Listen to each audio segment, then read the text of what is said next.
Hello and welcome, I'm Niko and this is Conquest of Elysium 3.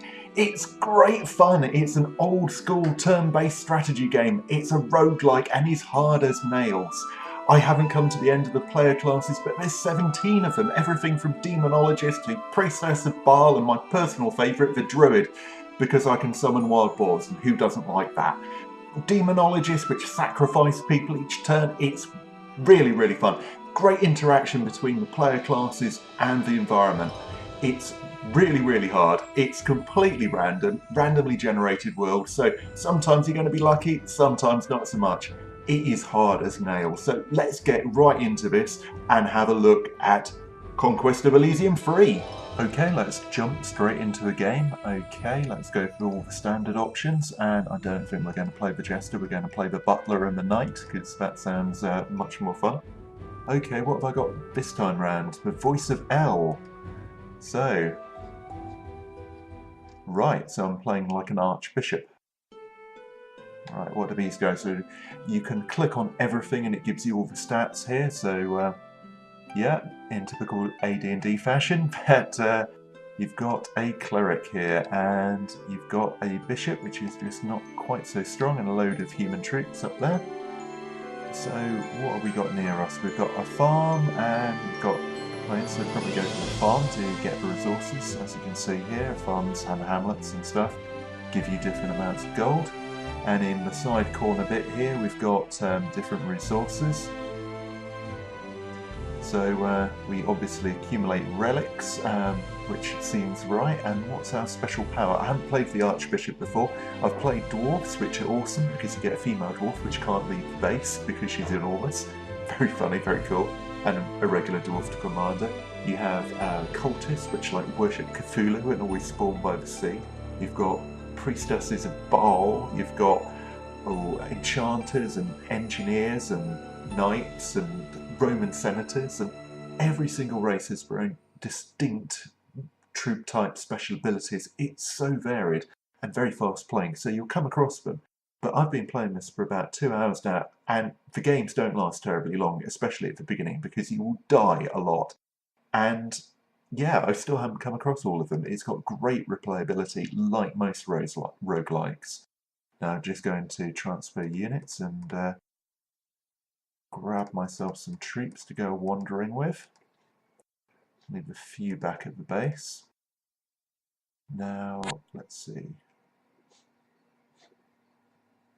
Yeah, I've sent my secondary one off. Don't have enough gold yet to do anything with that. And that's done. Okay, and send him off to see if he can find anything. There's an iron mine up there with a bunch of dwarves. You just right click on stuff to find out how many troops are there, and you will need to do that because otherwise you would horribly die. And that looks pretty nasty. What is that? A Hydra. I think I might want a few more troops before I go after that. Okay, are there any more things nearby? What can I recruit? Not much currently. Until I get some gold, I won't be able to do much. I might be able to take the white out. Let's get rid of him. Okay, let's run that in fast forward. Yeah, and one white dealt with. Oh, and I got Sword of the Damned. Yeah, you can pick up magical item. So yeah, that's a nice little magical item for him. So, leading from the front for our wizard there. Let's see.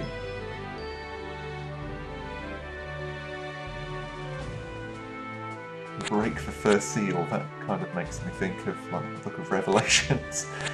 Either that or the 6th day. Anyway, what can I do with these? I'm going to get some archers. I'd be quite nice some range stuff. Okay, they don't look particularly intimidating. I do outnumber them, so let's go for them.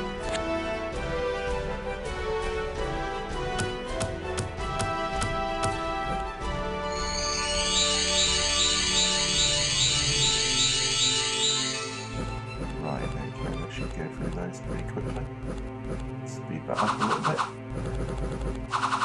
And you can of course skip any of these which come through, so I'm now getting a bunch more gold. During the winter you receive much less in way of resources and stuff, so I just hang there for a little bit. Yeah, you see them pop back up again. Let's see.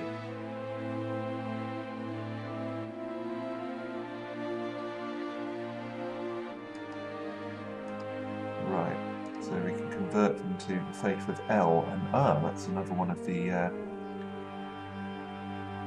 players just coming in through there. I might want to head up and deal with them. I don't have too much there, but don't want to. Yeah, if you lose your central stronghold, you lose, period. Right, might find out where he's coming from. There's a bunch of dwarves there and a bunch of dwarves there. Yeah, you get more at iron mine, fewest at coal mines, more at iron mines, more at silver mines, more at gold mines. Yeah, dwarves have the irritating habit of, like, when you find a gold mine, you find like 150 dwarves sitting there. Right.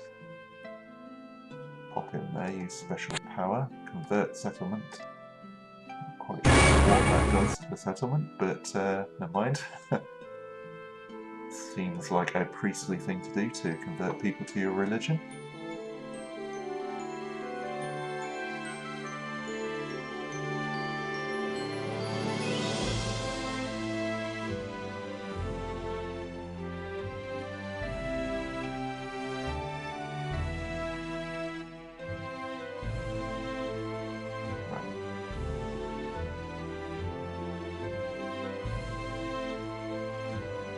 Okay, what special power can I do?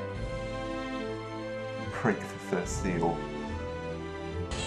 Okay, not quite sure what relevance that has to the game at all.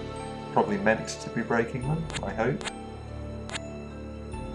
Right, I'll have a few more archers and transfer them in. Can't hurt. I'm going to go for that. Beat up some dwarves, I think.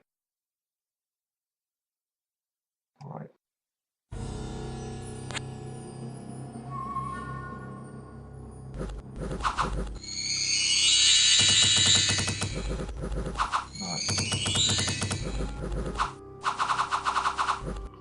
Okay, I've got these guys coming in from the north.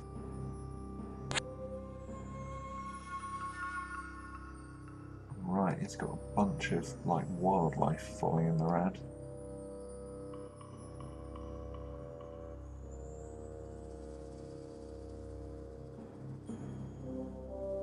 It's going to attack me. Let's see, how do I do against these guys? Probably not well, because I've got nothing to soak up the initial damage. And of course he then takes my magic sword. I don't think I'm going to last very long in this game. Go for some swordsman. Yeah, it's going to start taking over everything I've got now.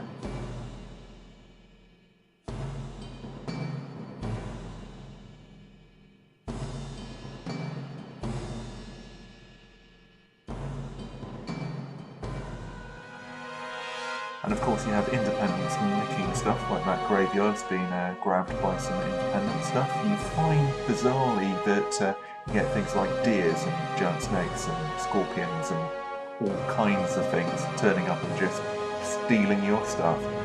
And of course you can just go up here and, like, you could, for example, if I grab some troops there, you can actually garrison them in anything you capture, any of these ones marked by your sort of faction colour.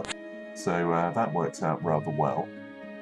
And what can I do with these? I think wait another turn, see if I can... And yep, I've been conquered. If you lose that base, you lose it all, so you need to keep it well fortified and full of troops and such like. Anyway, I hope this gives you a good idea of it. It's a really, really fun game, massively replayable, and really, really hard. I I like it a lot, but it's just a first impression. I hope you are willing to try it. It cost me like £3.20, so about, what, $6, something like that. It's a good game. I like it. Very simple, just a simple indie title, but with tons of replayability and a nice mix of roguelike and strategy. Very fun, especially if you like D&D. I'd say it's a must-buy pretty much, especially if you like roguelikes. Okay, well, hopefully you liked the video, and why not subscribe to us in the links below, or like the video. It all helps out. Okay, thanks very much, and hope you found it useful.